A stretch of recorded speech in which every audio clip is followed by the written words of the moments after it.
Dahil nga holiday, inaasahan na dadagsari ng mga turista sa Baguio City. Kaya naman kamustahin natin ang Long Undas Weekend doon.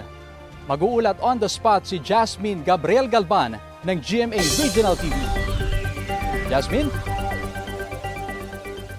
Chris, good morning. Mas maayos ng lagay ng panahon dito sa Baguio City, kaya naman kasabay niyan ay dagsa na rin yung mga turistang namamasyal sa lungsod ng Baguio. Ganon din yung mga bumibisita naman sa iba't ibang mga sementeryo. Dito yan sa City of Pines.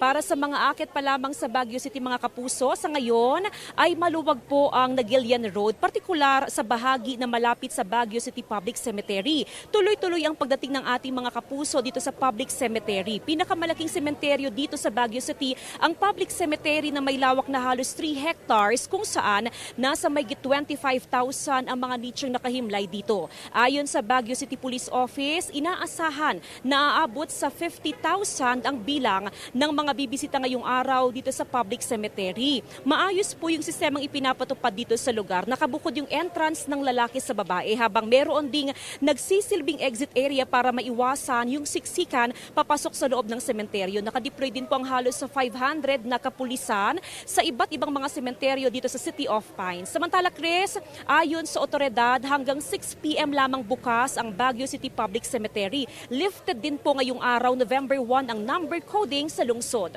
Chris? Maraming salamat, Jasmine Gabriel Galban ng GMA Regional TV.